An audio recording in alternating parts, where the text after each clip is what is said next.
कि tolerance and compassion, जो कि foundation value, this is the part of the, this is the kind of foundation value of civil services, and tolerance and compassion.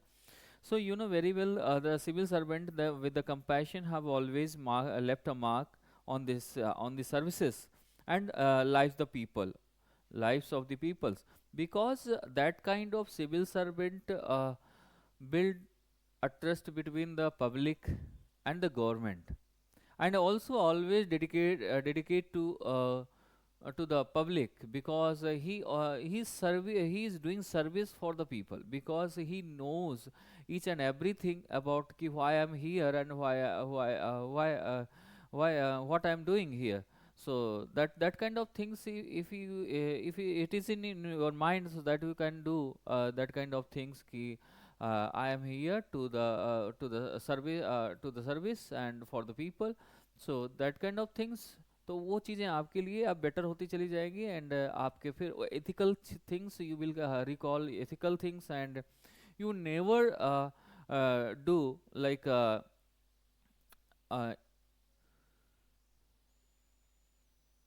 partisanship, like partiality, कभी नहीं ऐसे करोगे, because आप उस duty को समझ रहे हैं, you are a very professional and you are very ethical person, and compassion, you are doing work with compassion, so that thing.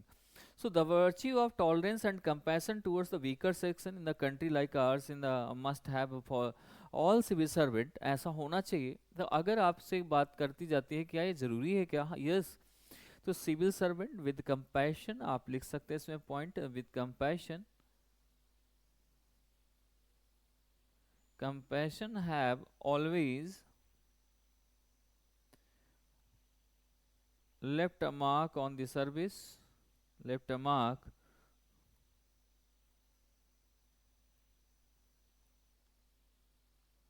on the services and lives of the people,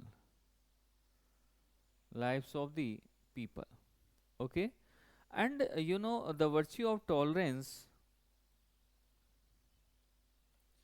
virtue of tolerance and compassion towards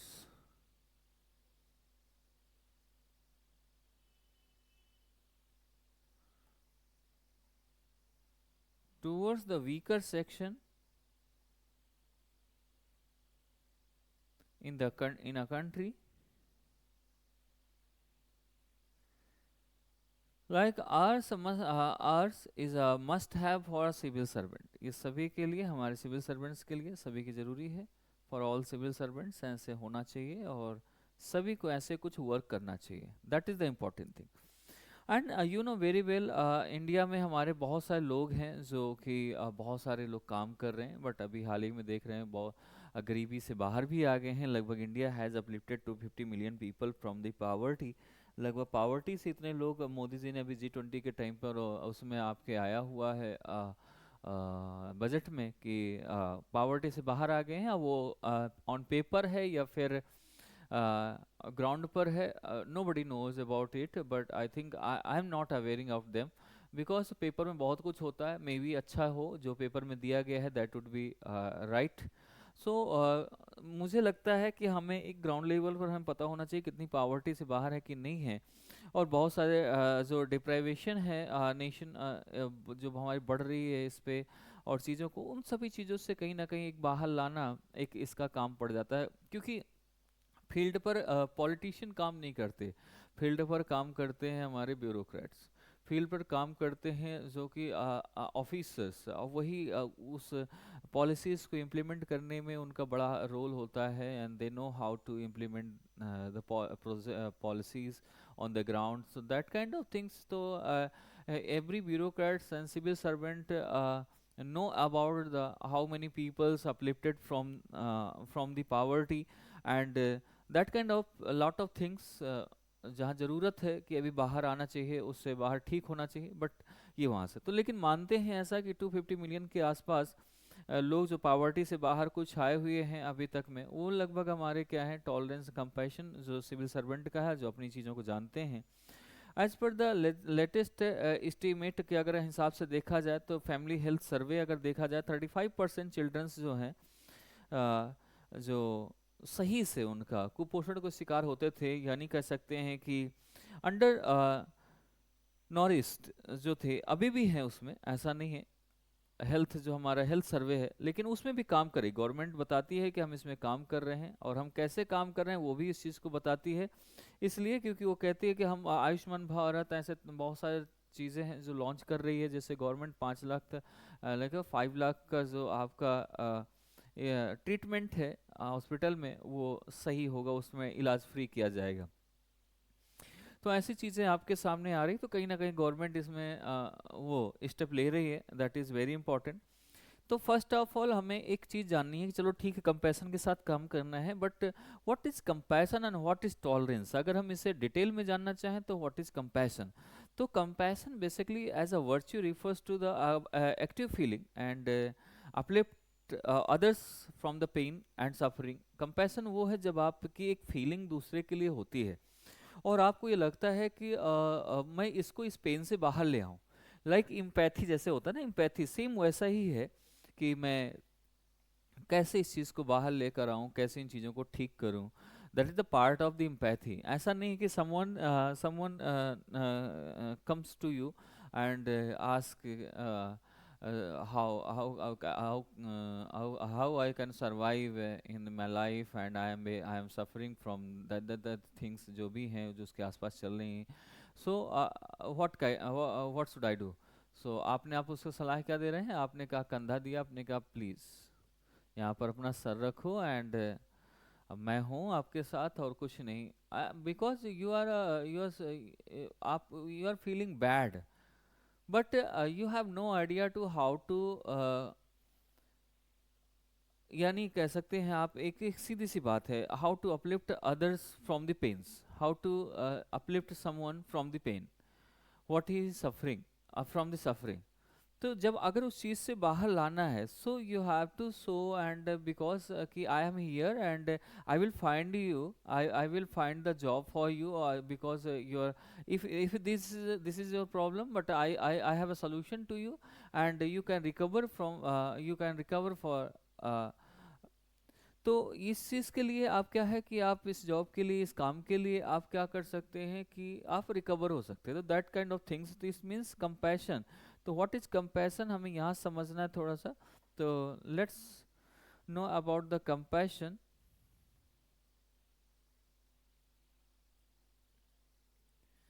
compassion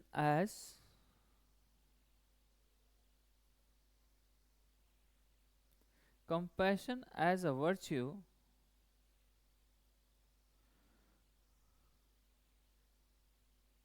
refers to active feeling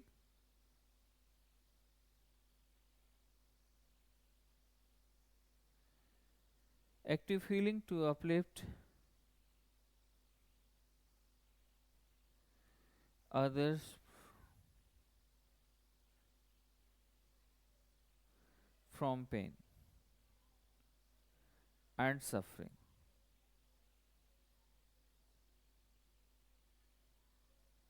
Okay, and essential quality of being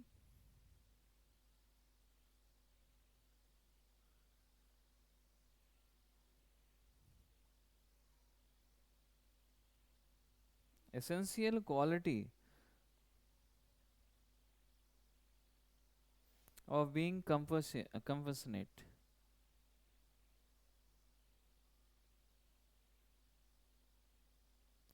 is to take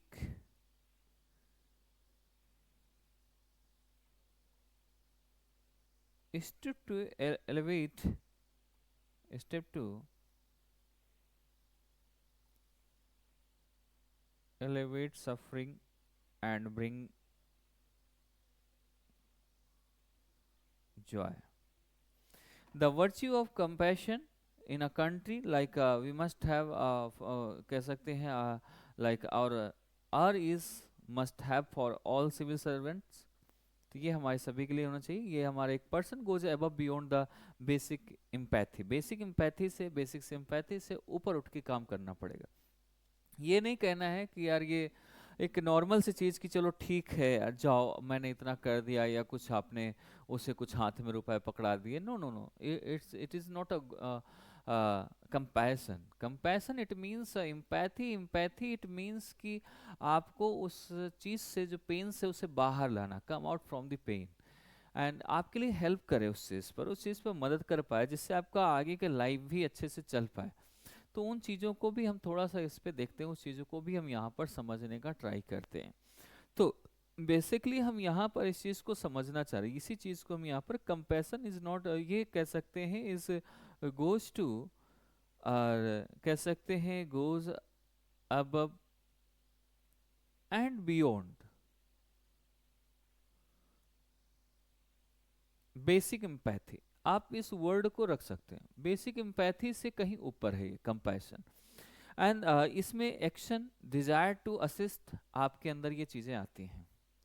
आप दूसरे के मदद करने का आपका पूरी fully आप prepare होते हैं कि मुझे इसकी हेल्प करनी है, कैसे करनी है, एनी हाउ मुझे ये करके देना है, इस चीज को, इसको करके इसे बताना है कि कैसे क्या है। तो उस चीज को लिए वहां पर आता है, यानी स्ट्रेंथ इसमें देखा जाए कंपैशन आता कैसे है। पहले सिंपैथी आपके अंदर आती है, उसके लिए कंपैशन किसे, what is compassion, sympathy and now.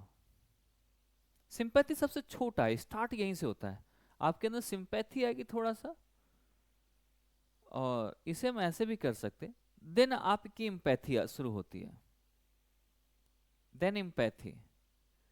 Empathy is greater than sympathy, because sympathy is only the feelings, empathy is the feeling and desire how to remove the pain from that man, या from suffering man, जो भी है उसमें, जो भी सफर कर रहा है।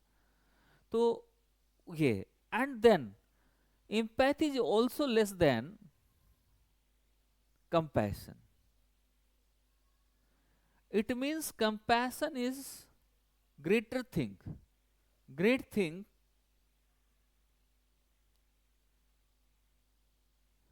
than empathy. So it means compassion and sympathy is, this is a basic thing and this is a higher thing. एक बड़ी सोच है, एक छोटी सोच है।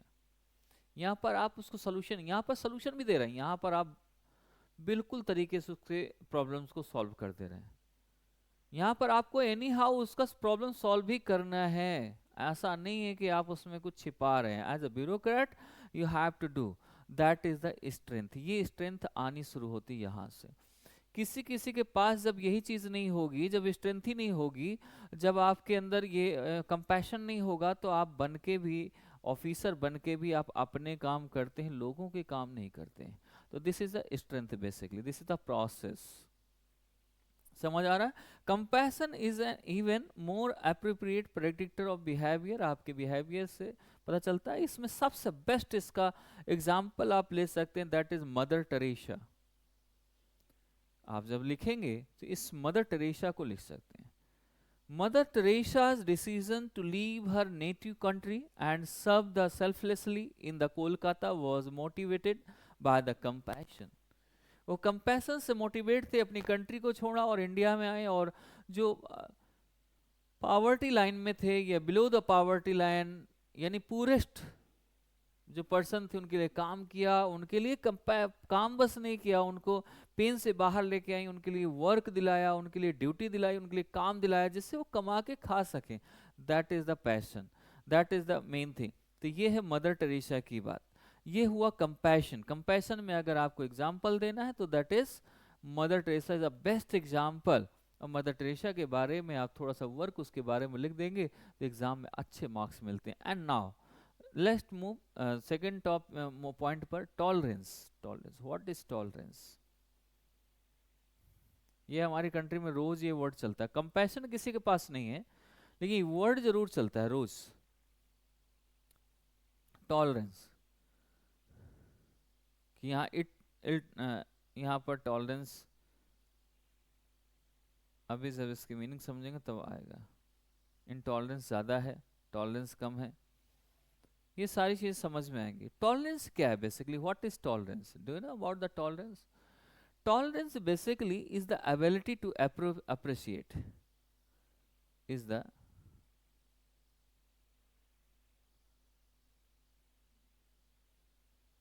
ability to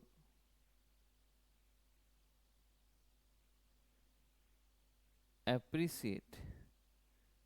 this is a tolerate, इनसे टॉलरेट भी बोल सकते हैं। मीन्स आप इसे एक वर्ड और दे सकते हैं, वैल्यू अदर्स। जब आप दूसरे की वैल्यू देते हैं उसको हम, we have different belief than one self regardless in their race religion. इन सभी चीज़ों पर जब आप उठ के आते हैं और इन चीज़ों को ध्यान देते हैं तो वहाँ पर एक टॉलरेंस वर्ड आता है। टॉलरेंस एक एबिलिटी है, अप्रिसिएट करने की एबिलिटी है किस चीज़ को, चाहे वो टॉलरेट कर रहे हो या किसी को वैल्यू देना है या कोई जाति पाति वाला भेदभाव डिस्क्रिमिनेशन है, उससे उठ के ऊपर आना पड़ेगा। हर चीज़ को आपके सहने की क्षमता है, सहनशीलता इसे कहते हैं वैसे हिंदी में। So this is the tolerance, this is the ability, this is the character. Like Gandhi,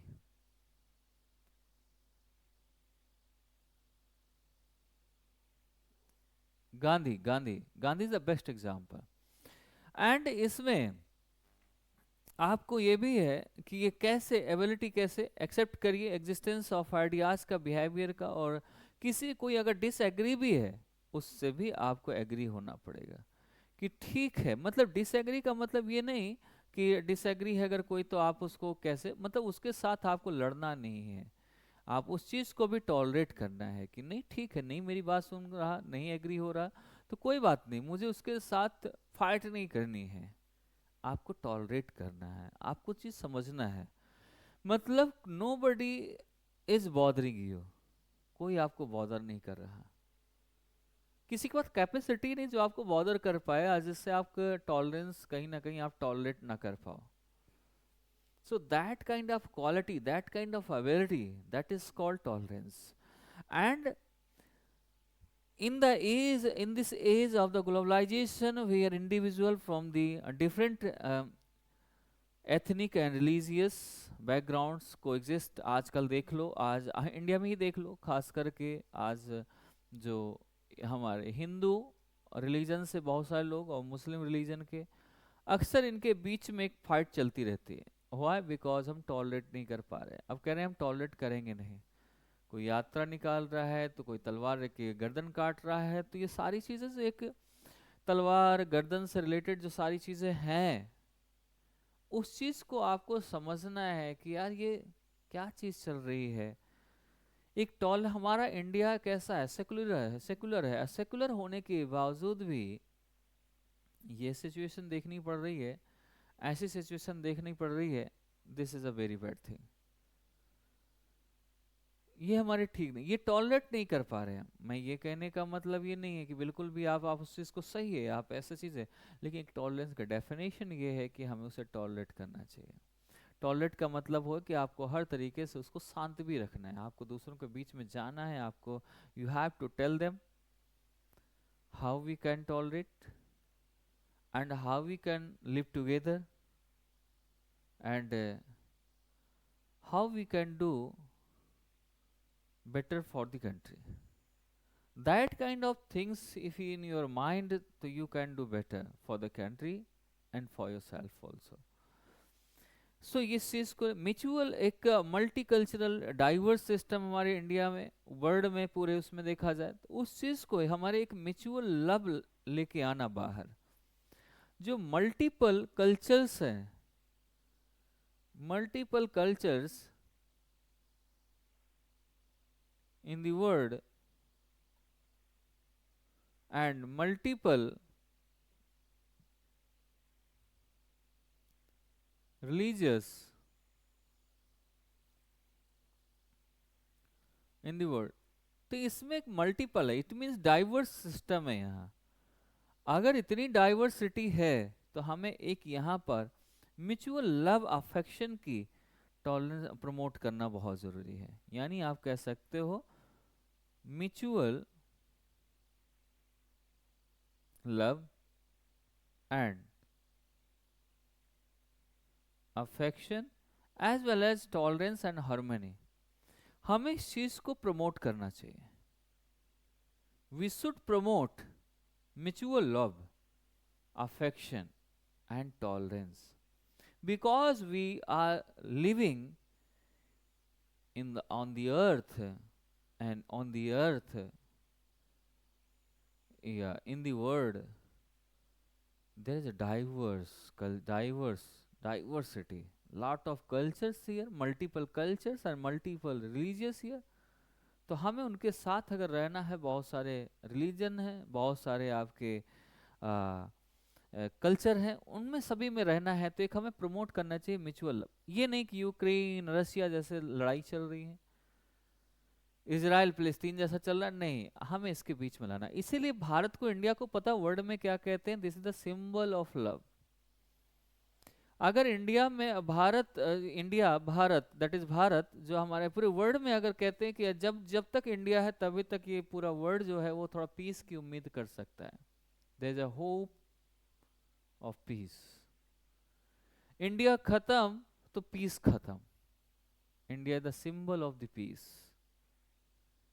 तो इंडिया को हम ऐसे मानते हैं, इंडिया को हमारे ऐसे सभी जगह देखा जाता है, ठीक है।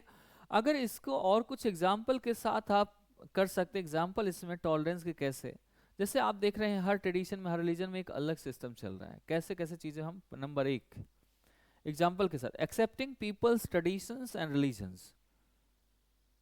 अगर आप एक्सेप्ट नहीं कर पा रहे लोगों का कि यार वो दाढ़ी रखे हुए है, वो ऐसा करता है, उसका स्टाइल ये है, दिस इज नॉट फेयर, वो ठीक नहीं है।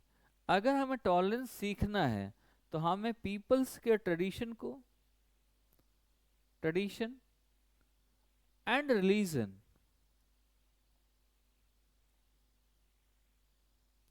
एक्सेप्ट करना पड़ेगा। Number 2, accepting LGBTQ। हम इसको बड़ा बुरा मानते हैं कि भाई ये तो बड़ा गलत है, इसको भी हम एक्सेप्ट करें, प्लस पीपल। हमें लोगों को समझना पड़ेगा, और जो इसको दूसरे जो इसके खिलाफ है उनको भी समझना पड़ेगा, इससे जुड़े हुए लोगों को समझना पड़ेगा और उन्हें एक्सेप्ट करना पड़ेगा, क्योंकि वो एक नेचुरल फीलिंग्स है, नेचुरल चीजें हैं, उस पर हम नहीं कर सकते, उसके अंदर से आ रही है, हम उसको कैसे। Next, the practice of free speech.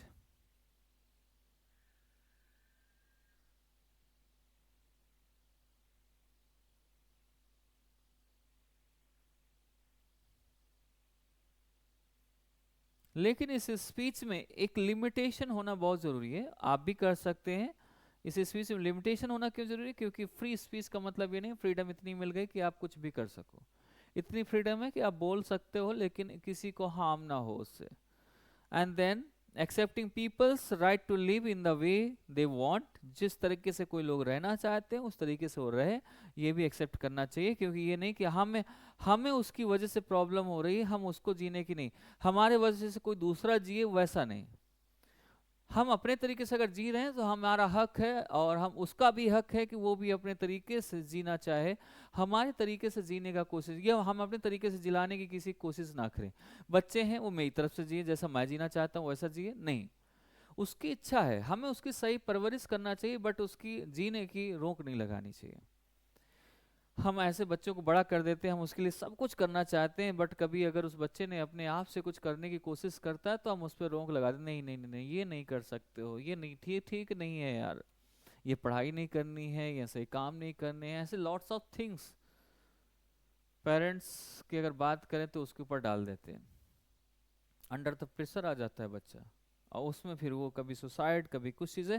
जैसे सपोज करो एक बच्चा था, मैं लास्ट ईयर की रियल स्टोरी आपको बता रहा हूँ, लास्ट ईयर यही टाइम था आसपास, दिसंबर जनवरी के आसपास का, एक महीने आगे थोड़ा सा ले लो, दिसंबर जनवरी के आसपास में एक लड़का था जिसका, दिसंबर जनवरी से और पहले ही कह सकते हैं, सितंबर के आसपास, अगस्त सितंबर, राइट, अगस्त सितंबर के आसपास की वो आईआईटी कर रहा था दिल्ली से, और उसका माँ बाप बड़े गरीब परिवार से था, लेकिन वो कहीं ना कहीं वो अपना आईआईटी क्वालिफाई किया, उसने आईआईटी के साथ बीटेक करने लगा है दिल्ली आईआईटी से, और उसके फर्स्ट ईयर में बैक आ गई, थोड़ा सा प्रेशर बनाते हैं कॉलेज वाले, सेकेंड ईयर में फिर बैक आ गई, थर्ड ईयर में फिर, थर्ड ईयर चल रहा था, उसका एक साल बचा था, तो बैक की डर की वजह से उसने अपने पेरेंट्स से बात किया और लास्ट टाइम 9 बजे के आसपास बात किया और लगभग 11 PM के आसपास उसने सुसाइड कर लिया। क्यों? रीज़न जानते हो क्यों? क्यों? प्रेशर, कि मैं इतना, मेरे बैक लगी है, कहीं ऐसा ना हो कि मेरे पेरेंट्स मुझे जीने नहीं देंगे, मुझे क्या कहेंगे। बहुत सारे आप कोटा में केसेस सुनते हैं, रोज़ कोई ना कोई बच्चा सुसाइड करता है, वो इसलिए क्योंकि वो डरता है अपने पेरेंट्स से कि पेरेंट्स मुझे एक्सेप्ट नहीं कर पाएंगे, मैं अगर मार्क्स सही से नहीं लाया। और इधर इधर जो कोचिंग क्लासेस हैं, जो वहाँ की आईआईटी की कोचिंग है, वो क्या करते हैं, पेरेंट्स को स्कोर बोर्ड भेजते हैं, और जब स्कोर कार्ड आपका जाता है तो वो कहीं ना कहीं वो थोड़ा सा पेरेंट्स के वहाँ से डांट मिलती है और हम गलत स्टेप ले लेते हैं, क्योंकि बच्चा जब 12th के बाद आता है या 10th के बाद आता है, उसको इतना समझ नहीं होती है। तो basically accepting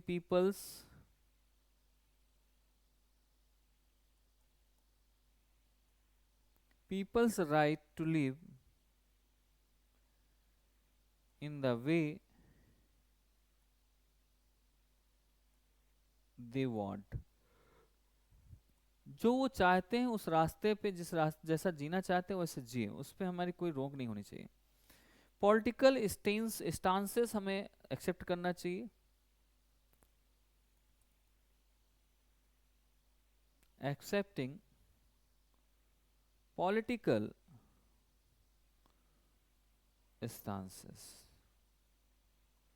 accepting peoples behaviour, सब कल्चर ग्रुप्स, हमें इन सभी चीज़ों को हमें एक टॉलरेट करना आना चाहिए। ओके, सो ये चीज़ है। Need for the tolerance and compassion for the weaker section के लिए क्या जरूरी है, कैसे कैसे हम उसको एक कास्टनिज्म से बाहर एक सेंसस लेके आना चाहिए, और दूसरा हमें उस चीज़ को उसमें देखना चाहिए कौन कितने लोग गरीबी रेखा में है, कौन सी पावर्टी लाइन पर है, कैसे नीति आयोग से उसे पास करवाना चाहिए उसके लिए, और जो उसके लिए पॉलिसीज बन सकती हैं वो सही से इम्प्लीमेंट हो पाए, और उसे हमें एक्सेप्ट करना चाहिए अपने समाज में, उसे हर जगह समान सम्मान देना चाहिए बराबर इक्वालिटी पर। उसके लिए भी हमें इकोनॉमी के लिए ध्यान देना चाहिए कि कैसे इकोनॉमी इसकी ठीक हो जाएगी, कैसे ये ठीक रहेगा। तो ये सारी चीज़ें पॉवर्टी से कैसे बाहर ला सकते हैं, इन चीज़ों को हमें थोड़ा सा ध्यान देना पड़ेगा। इसके लिए मदर टेरेसा ने बहुत काम किया है, इसके लिए लोगों ने बहुत सारे काम किए हैं। अब इसके होता क्या है कि जब ये फाउंडेशन वैल्यू या कंपोनेंट ऑफ टॉलरेंस और कंपैशन आ जाता है आपके उस पे आपकी जो सर्विस में, तो इसमें बहुत सारी चीज़ें ठीक हो जाती हैं। लाइक मैं अगर बता दूं, पहला, जैसे मैंने बताया कि एक तो आपके अंदर जो कंपैशन आना चाहिए, टॉलरेंस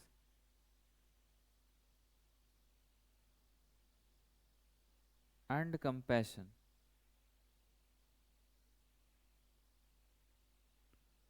वैसे कंपैशन का मतलब है, वैसे मीनिंग है कंपैशन का, अगर मैं आपको कभी मीनिंग के अगर कोई पूछे, को सफरिंग, मतलब उसके साथ आपको भी सफर करके उससे बाहर निकालना उसको, मतलब इसका है डिजायर कि आपके दूसरे के पेन से आपको समझना है, सीखना है, और उसको पेन से, उस पेन से बाहर निकालना, दैट इज कंपैशन। तो मैंने इसके बारे में पहले ऑलरेडी मैं समझा चुका हूँ। इसके बाद दूसरा पॉइंट ये है कि फाउंडेशन वैल्यू में ये चीज़ समझनी है। दूसरा, know practice of discrimination, discrimination की प्रैक्टिस नहीं करनी है आपको। अगर आप अच्छे ब्यूरोक्रेट बनने चाहते हो तो आपको डिस्क्रिमिनेशन नहीं आना चाहिए कि मेरी ही जाति का हो या मेरे धर्म का हो या कुछ ऐसा, आपके लिए सभी लोग बराबर हैं। तो आपको इस चीज़ को थोड़ा सा ध्यान देना है। Know practice of discrimination, it means in the public service demand on impartiality in the personal decisions. आपके इम्पार्शियलिटी की ज़रूरत है पब्लिक को, ना कि आपके पार्शियलिटी की ज़रूरत है। उसे कोई ऐसा भेदभाव नहीं चाहिए, डिस्क्रिमिनेशन नहीं होना चाहिए। अगर डिस्क्रिमिनेशन है तो कहीं ना कहीं वो रॉन्ग हो सकता है, दैट वुड बी रॉन्ग। तो यहाँ पर इस चीज़ को थोड़ा सा आपको, यहाँ पर इट मीन्स कि नो प्रैक्टिस यानी फेयरनेस होना चाहिए आपके काम में, फेयरनेस, इफिशियंसी, इफेक्टिवनेस, इफेक्टिवनेस, ये सारी चीज़ें हमारी आनी चाहिए। अवॉइड करिए, आप डिस्क्रिमिनेशन को अवॉइड करना है आपको, डिस्क्रिमिनेशन को क्या करना है, अवॉइड करना आना चाहिए आपको। और किसी भी तरीके से, वो किसी भी बेस पे हो सकता है, मतलब आर्टिकल इसमें 15 आप रख सकते हो, आर्टिकल 15, मतलब किसी तरीके से हम इसको अवॉइड नहीं कर सकते, सारी चीजें इसमें आ जाएंगी आर्टिकल 15 में। इसके बाद आपको अकाउंटेबिलिटी, मतलब जो भी आप काम कर रहे हो, ऐसे नहीं कि सर आपने काम दिया देन आई डिड, बट मेरी कोई रिस्पॉन्सिबिलिटी में अकाउंटेबिलिटी नहीं, मैं आंसर नहीं दे सकता, आपने जैसा कहा वैसे मैंने कर दिया, अब सही हुआ गलत हुआ ये आप जानो, नहीं। आपकी सर्विस में अकाउंटेबिलिटी भी है, आपको आंसर भी करना है, आपको आंसरेबल बनना पड़ेगा।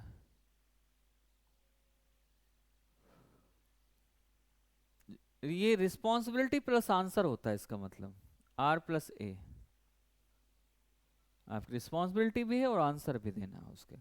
तो बेसिकली दिस इज कह सकते हैं the government employees is responsible for maintaining the law and following the it's rule and regulations, ये सारी चीजें हैं, बट पब्लिक सर्वेंट के लिए सब कुछ जरूरी है, इंश्योर करे, प्रोग्राम करे, सब कुछ करे, बट आंसर भी दे, अगर कोई चीज ठीक से नहीं होती तो उसे आंसर करना पड़ेगा, that is also part. Number 4 is biased नहीं होना चाहिए, no biasness, no procedural fairness, यानी प्रोसीजरल फेयरनेस होना चाहिए, बायसनेस नहीं होना चाहिए। ये नहीं कि एक की तरफ झुकाओ, आपका भाई है तो अपने भाई की तरफ आप सिर्फ ले रहे हो, दूसरे का नहीं देख रहे हो कुछ सही गलत है, जैसे कई बार होता है, अक्सर ये आपके लव में आएगा ये सिचुएशन, आप लव कर रहे हैं, ये आप हो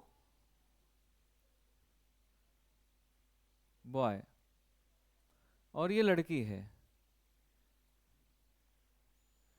और इसमें जब भी कोई ऐसी चीज आती है, जब सिचुएशन आती है, ये गर्ल है, और जब कोई सिचुएशन आती है दोनों फैमिली टकराती है, अगर लड़की की फैमिली अगर उसे पसंद नहीं करती तो लड़की की फैमिली अगर नहीं पसंद करती तो लड़के को बुरा बना देगी, और लड़की की तरफ अपने सब कुछ चीजें अपनी लड़की को बहुत अच्छा बोलेगी। लड़की की फैमिली अगर उसके अगेंस्ट है लड़की के, तो अपने लड़के को दूध का धुला और लड़की को सारे जितने भी लांछन होंगे, जितनी भी बुरी चीजें होंगी लड़की के ऊपर डाल देंगे। ये बायसनेस है। पुलिस भी कभी कभी बायसनेस करती है, जब उसकी कंप्लेन होती है तो पुलिस हमेशा लड़के की ही गलती मानती है, और लड़के को ऐसा तोड़ती है कि वो दोबारा बैठ नहीं पाता, वो लव करने के लिए भूल जाता है, अगर कभी लव मैरिज किया गया किसी चक्कर में पकड़ा गया तो लव करना भूल जाता है। रीजन इज क्यों भूल जाता है, क्योंकि उसको इतना वो बायसनेस है, वहां पर एक तरीके से बायसनेस है। और चीजें ये भी होता है कई बार, आप अगर कभी दंगा फसाद करते हैं तो आपकी पहचान है अगर, तो अपने भाई को बेटे को उसको बचाएगा, दूसरे को मारने के लिए छोड़ देगा। तो किसी भी काम के लिए बायसनेस नहीं होना चाहिए। एंड इसमें प्रोसीजरल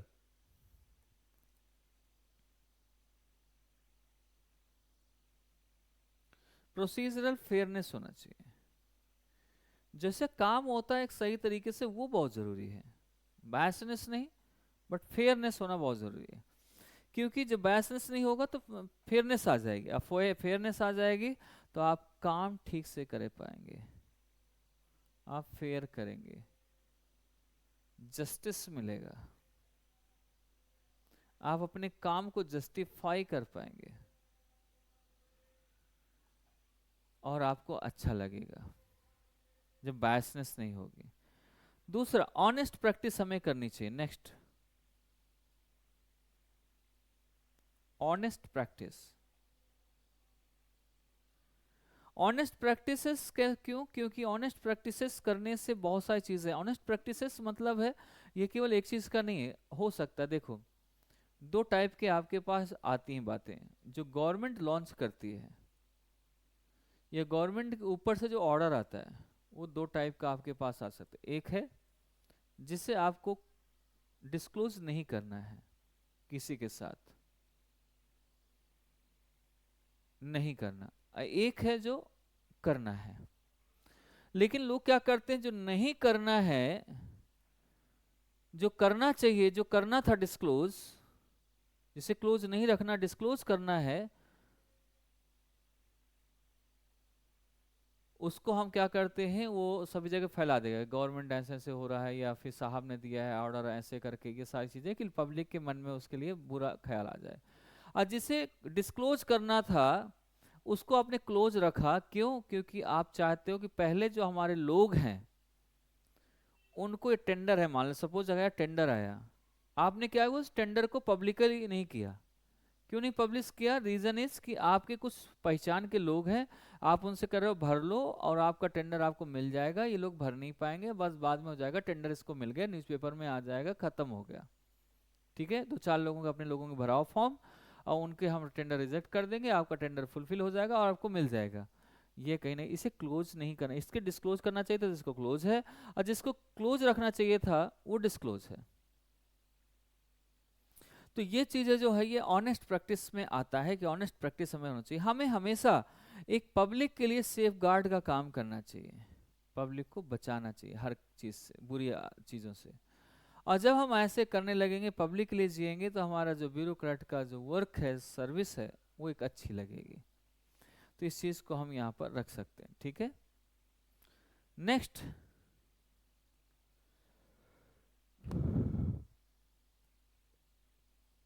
efficiency and effectiveness। इसमें resources used by the public employ, लेकिन लिमिटेड सोर्सेस, फंड, कम्युनिटी जो भी है, वो सारी चीजें लिमिटेड आपको यूज करना है और काम अच्छा करना है। यही एक ब्यूरोक्रेट की सबसे बड़ी पहचान होती है। लेकिन वो जो बचाता है फिर जेब में डाल लेता है। ठीक है, it means resources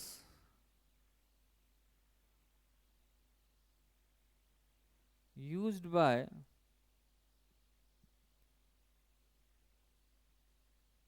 public employee are funded by community, and the public expect government servants to use these resources as efficiency as the possible। अब पब्लिक क्या सोचती है? पब्लिक सोचती है, आशा करती है, एक्सपेक्ट करती है कि जो भी फंड आया है, जो भी चीज़ें आई हैं, वो गवर्नमेंट या ऑफिसर हमारे ग्राउंड पर सही से खर्च करेंगे और अच्छा काम होगा। क्योंकि प्रधानमंत्री ने बोल रखा है, लेकिन वो पहुंच नहीं पा रहा, सही से काम आपका हो ही नहीं रहा। एक्चुअल में बात तो यहाँ फंसी हुई है कि चीज़ें ठीक हो ही नहीं रही थी। हम फालतू में परेशान थे इस चीज़ को लेके। पब्लिक तो फालतू में परेशान है, क्योंकि वो चीज़ को, वो जो हो रही है फंडिंग जो आ रही है, वो अपने तक ही रख रहा है, पब्लिक तक पहुंच ही नहीं पा रहा रिसोर्सेज। अब पहुंच ही पा रहा तो नीचे के ऑफिसर, नीचे के क्लर्क ये खा जा रहे हैं। हो गया सर ग्राउंड में काम, रिपोर्ट बनाया डाल दिया। एज ए ब्यूरोक्रेट आपको चेक करना चाहिए ग्राउंड से, एक बार जरूर जाना चाहिए कि मैं देखना चाहता हूँ कहाँ पर कौन से लोगों से बात हुई। इमीडिएट उसे सस्पेंड करना चाहिए, इमीडिएट उस पर एक्शन लेना चाहिए कि इसने ऐसा नहीं किया, इस चीज़ को ध्यान दिया जाए। अब इसके बाद अकाउंटेबिलिटी मैंने आपको बता ही दी है, कैसे हम इस चीज़ को ठीक कर सकते हैं उस चीज़ को हमने समझ लिया है। ठीक है, अब आ जाते हैं एम्पैथी पर। एम्पैथी क्या है? एम्पैथी एक वर्ड पूरा, एम्पैथी को पढ़ना है, थोड़ा सा ध्यान से समझना। इस empathy is the capacity to experience, empathy capacity है। और इससे रिलेटेड में एक आपको अभी एक क्वेश्चन दूंगा मैं रिलेटेड, जो कि कह सकते हैं कि जो दूसरे लोगों की फीलिंग और इमोशन को समझे और उससे उसको, उसके जो तकलीफ है उससे बाहर करे, that is empathy.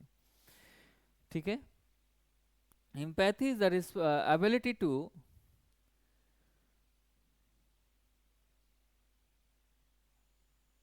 empathy what you are feeling when you witness another person suffering। जब आप कोई दूसरा सफर कर रहा है, उस चीज को आप फील कर रहे हो, विटनेस है, उस चीज को हम एम्पैथी बोलते हैं।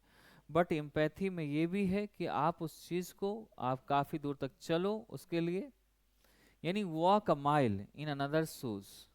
ध्यान समझ रहे हो? वॉक ये एक कोटेशन है, वॉक अ माइल इन अनदर्स शूज।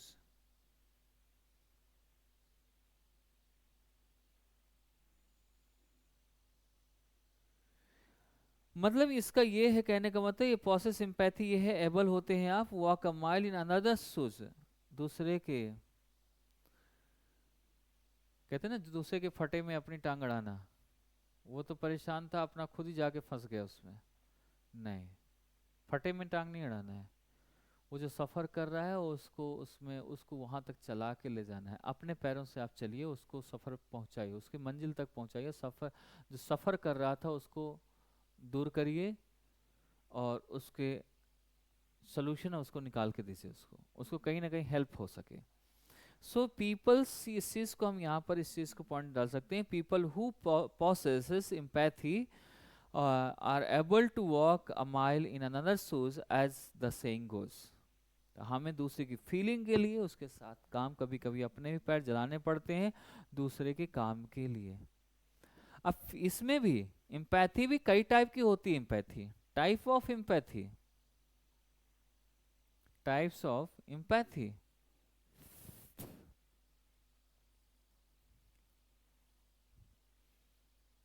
एक तो यहाँ पर ये है फीलिंग, मैं आपको थोड़ा सा लिख देता हूँ, प्लस इमोशंस, या यहाँ पर अंडरस्टैंड डाल दो, understand the feeling and emotions of others,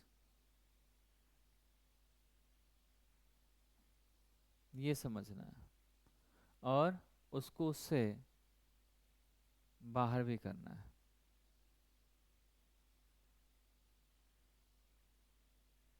safe भी करना है, और इस तकलीफ से, पेन से अपलिफ्ट कराना है। You have to uplift from the pain you suffer, ये दैट इज एम्पैथी। अब एम्पैथी के मैंने टाइप्स होता है। Number 1 affective,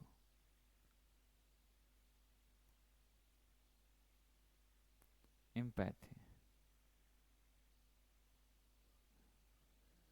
number 2 somatic empathy.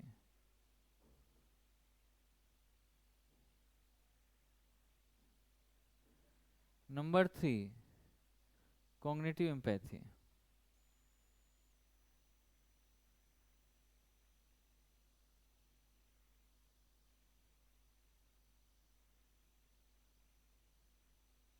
Cognitive empathy. So ये चीजें जो आती है ना, ये आपकी कैसे कैसे और कैसे लाइफ को आसान बनाती है, ये चीजें आपके अंदर आना चाहिए। अफेक्टिव क्या होता है?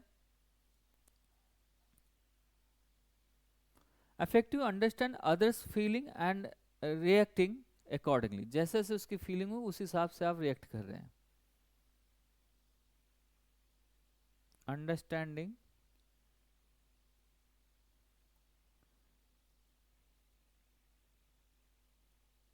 another feelings and reacting accordingly। Number 2, और इमोशन कंप्रिहेंशन, ये सारी चीजें हैं जिसके किसी के लिए कंसर्न हो पाए, जिसके लिए आप कंसर्न होते हो वैसे टाइप, और उसका सोल्यूशन भी आपके पास, उस सोल्यूशन भी होना बहुत जरूरी है। नंबर 2 सोमैटिक, जिसमें आप physical response to another person's experience, इसका मतलब है इट शोज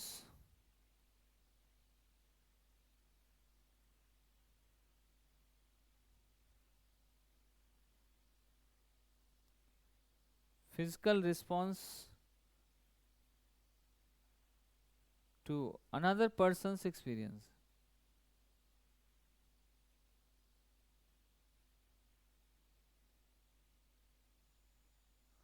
ठीक है। Cognitive empathy, it means another जो मेंटल स्टेट है या पोटेंशियल है उस पर रिएक्शन करना, कि भाई हनुमान जी टाइप, जामवंत ने उनके अंदर की चीज जान ली थी, वैसा type. Another persons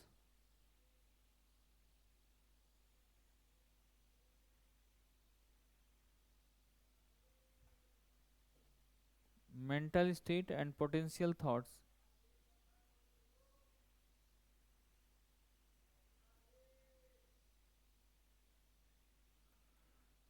and in reaction to the scenario।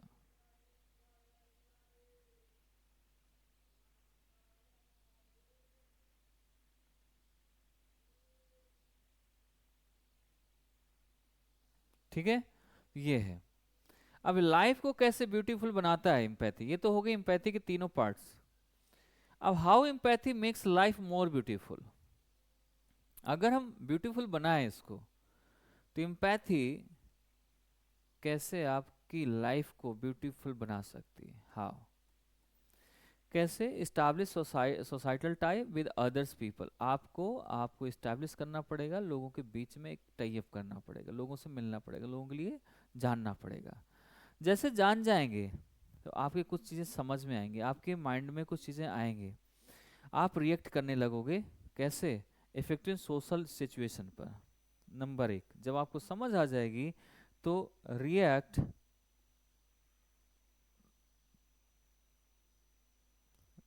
या reacting effectively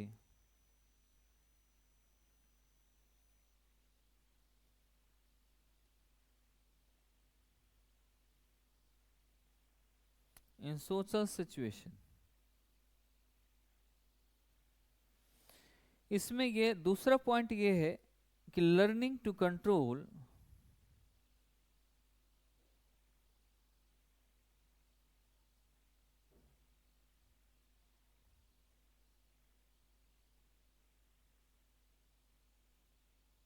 your own emotions. Number three, यहाँ पर क्या है, अपने उसमें कंट्रोल करिए, इमोशन पे भी इसको सीखना पड़ेगा आपको एम्पैथी के लिए। ये नहीं कि आप भी बैठ कर रोने लगे और उसका काम ही नहीं निकाल रहे, आप भी परेशानी में, वो तो परेशानी में था, आप भी परेशानी में हो गए, अब और ज़्यादा दुख हो गया कि नहीं भाई तेरे साथ तो मैं भी बड़ा परेशान हूँ, मैं तो बस जी नहीं पा रहा तेरे बिना, तू ऐसा करेगा मुझे वो नहीं था, समझ नहीं आ रहा। एम्पैथी प्रमोट्स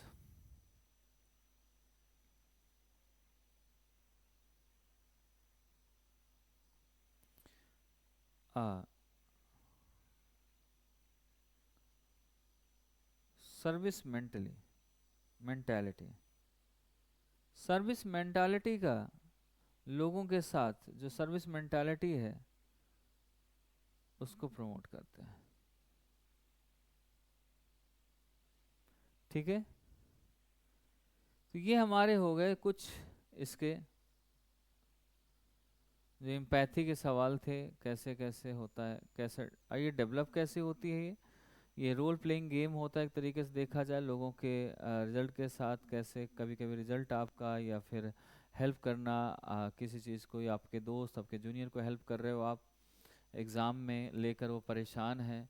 जैसे एक लड़का था और उसने फिल्म्स निकाल लिया, इंटरव्यू मेंस निकाल लिया, और इंटरव्यू के जैसे वो हुआ, लेटर आया उसका, और इंटरव्यू देने जाना था, जब उसका डेफ भर गया, सब कुछ हो गया, इंटरव्यू डेट आ गई, तो उसको किसी ने बोल दिया, उसके हाथ में टैटू था, उसने बोला कि टैटू लगा है यार, तुम्हें तो बाहर कर देंगे। तो वो उस चीज़ से डर गया कि घर वाले मुझे मार देंगे, कि इतने दिन से मैं पढ़ाई कर रहा हूँ और इसके लिए आया हूँ, और जब वो सोचेंगे टैटू की वजह से मैं बाहर हुआ हूँ तो मुझे तो जान से मार देंगे, तो उसने क्या किया, सुसाइड कर लिया। टीचर के एक इतनी सी बात करने पे, अगर वही टीचर को दूसरे तरीके से बोलता, वो ऐसे इतना अलाव, ये सब नहीं है, केवल आईपीएस में थोड़ा सा इशू हो सकता है, लेकिन वो भी इतने के बाहर है, तब इतने के अंदर है तो नहीं ज़रूरत है। तो उसने क्या किया, लड़के ने बिना बताए, बिना चीज़ों को लेकर सोचा कि नहीं यार मैं क्या करूं, कैसे करूं, उस चीज़ को लेकर फिर उसने सुसाइड कर लिया। तो कई बार ऐसा होता है कि जब परेशानी में आता है, चीज़ें ऐसी होती हैं, तो वो डेवलप नहीं, कैसे डेवलप हो पाएगा, वो चीज़ें नहीं डेवलप होती हैं, या डेवलप हो जाती हैं तो समझ आने लगती है।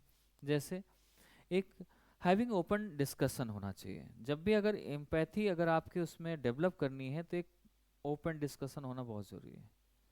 हमेशा बच्चों के सामने ओपन डिस्कशन करिए आप, किसी उस तरह के मुद्दे पर, उसको लगे यार कि ये चीज़ें लाइफ जीवन में होती हैं, अब मुझे इस सिचुएशन से निकलना है, ऐसी सिचुएशन कभी मेरी लाइफ में आएगी तो मैं बाहर हो पाऊंगा, डर ना रहे उस चीज़ को बताने के लिए। कैजुअल इंटरेक्शन विद पीपल्स, लोगों के साथ कैजुअल इंटरेक्शन होना चाहिए।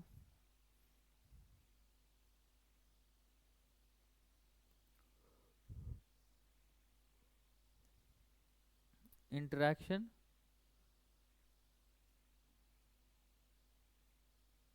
With people. Number three, celebrating holidays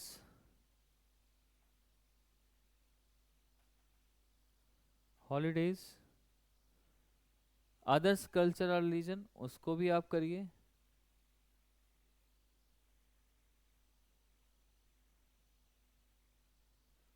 दूसरे का भी इंजॉय करिए और अपना भी इंजॉय करिए, दोनों की चीज़ों को समझिए, दोनों के बीच में लाइए। जैसा हमारे इंडिया का कॉन्सेप्ट है ना, सर्वधर्म समभाव, वो वाला कॉन्सेप्ट लाना पड़ेगा।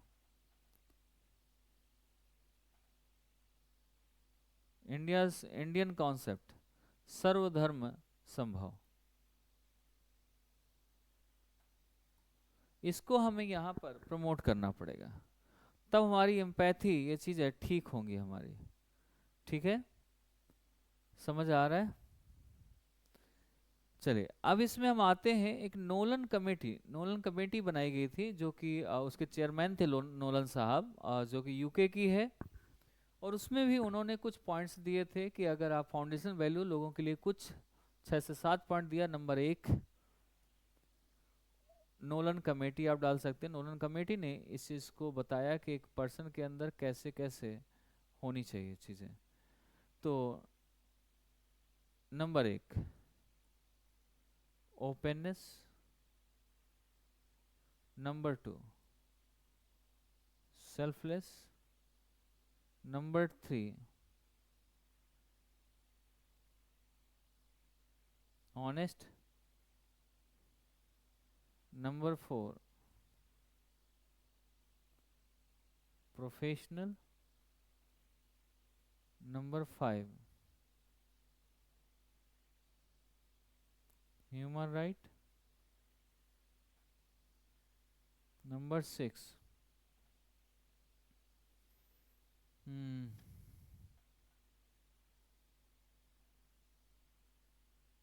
human right. Number 6 is fairness. Number 7 is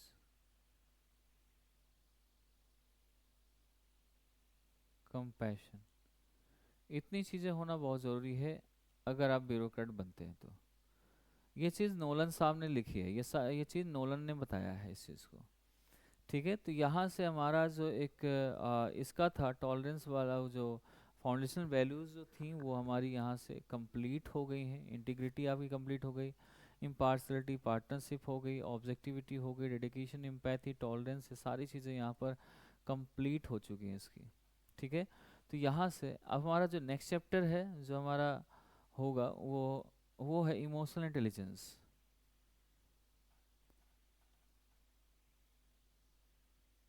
वैसे मैं अभी सोच रहा हूँ कि अभी इसी में करा दूँ।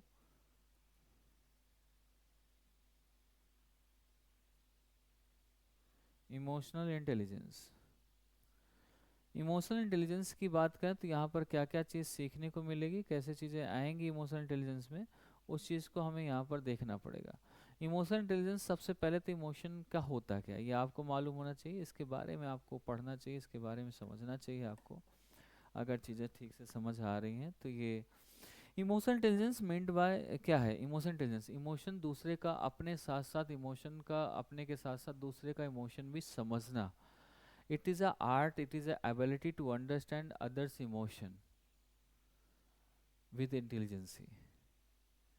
अगर इंटेलिजेंस नहीं हो, आप इमोशन ही इमोशन भरा है तो भी बेकार है आपका, क्योंकि उस टाइम पर पता लगे कि आपको एक्शन लेना है लेकिन आप इमोशन में इतने डूबे हो कि नहीं मैं नहीं ले सकता यार, मैं इसको देख के मैं अपना डिसीजन भूल जाऊंगा, मैं चीज़ें ठीक नहीं कर पाऊंगा। या आप ऐसे, ये कोई आपके सामने रो देता है तो आप अपने पॉकेट से रुपए निकाल के दे देते हो, ऐसा नहीं। इमोशन है, आप उसके लिए काम करिए, बट ये कैसे क्या चीज़ें होंगी, इसके लिए 2 टाइप के इमोशन होते हैं, classical emotion and emotional intelligence. तो इमोशनल इंटेलिजेंस हमें पढ़ना है, क्लासिकल इमोशन नहीं पढ़ना है हमें। ठीक है, तो इस चीज़ को समझना है। तो अगर मैं आपसे कहूँ कि definition of the emotional intelligence की डेफिनेशन क्या है, तो हमारे 2 ऐसे थिंकर्स रहे हैं, जैसे पीटर सॉल्वे और नंबर 2 जॉन मेयर। ये 2 इमोशन इंटेलिजेंस के बारे में इन्होंने लिखा। इन्होंने क्या लिखा है, एज पर द डेफिनेशन कह सकते हैं, it is ability ability to monitor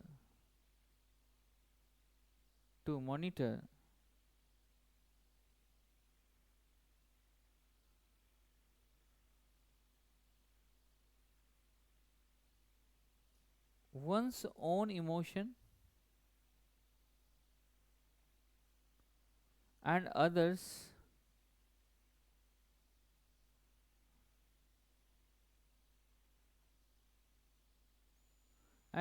emotions, दूसरे के emotion, to discriminate between different to discriminate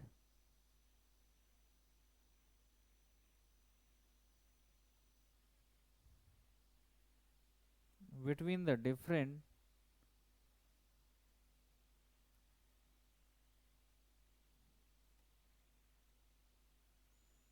emotion and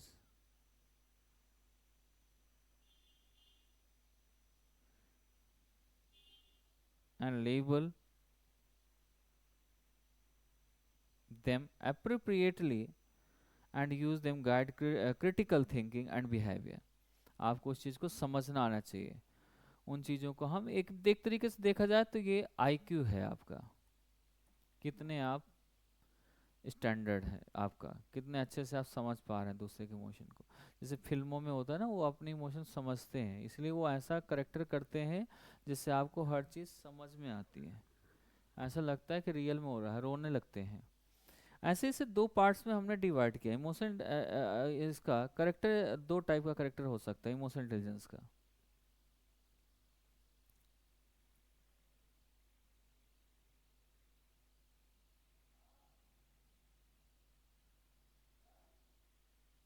characteristics of emotional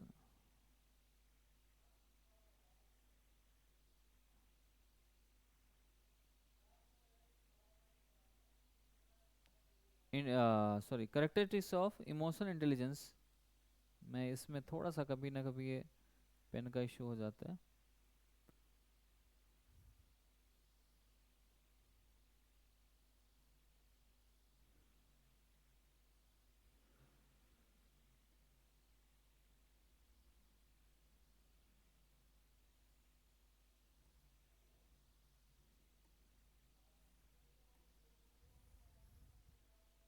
number 1 positive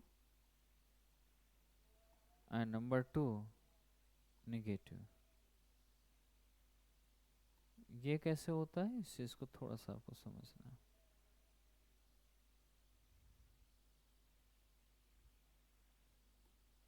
positive में आपका आता है, पॉजिटिव में इन दोनों चीज़ों को आपको थोड़ा सा समझना है, चीज़ें थोड़ा सा लिखना है। पॉजिटिव में optimistic,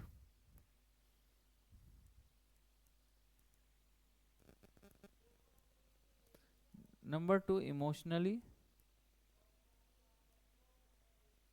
number 3 stable, number 4 content, number 5 compassionate. ये पॉजिटिव कैरेक्टरिस्टिक्स है इंटेलिजेंसी का।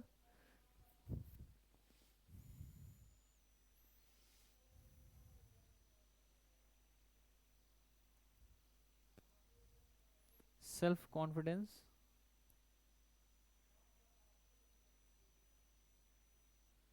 एंड पेशेंस,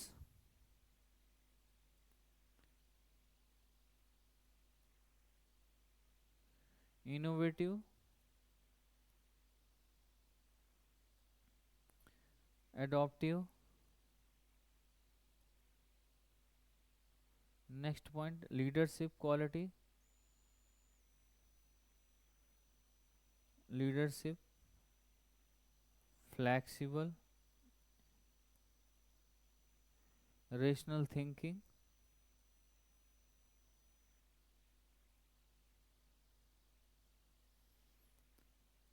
एम्पैथिक, एम्पैथेटिक है ना, एम्पैथेटिक। अब इस पे आते हैं। ऑप्टिमिस्टिक जाएगा pessimistic,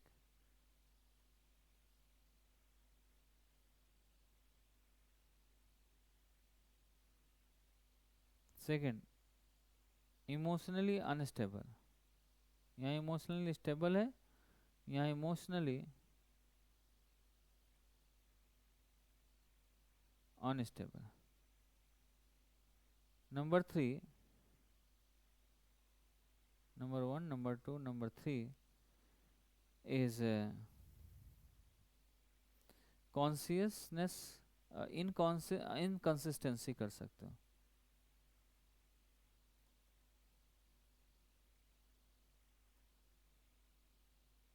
number 4, discontent.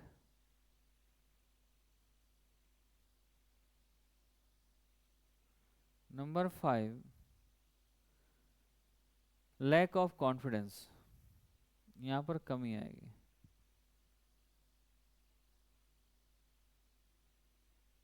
Lack of confidence, lack of innovation,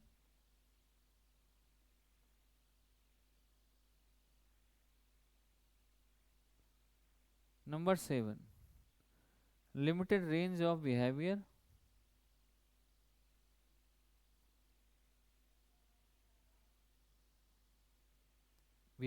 ये सारे पॉइंट्स आपके यहाँ पर आते हैं। ठीक है, ये वीडियो स्टक हो गई क्या? हेलो।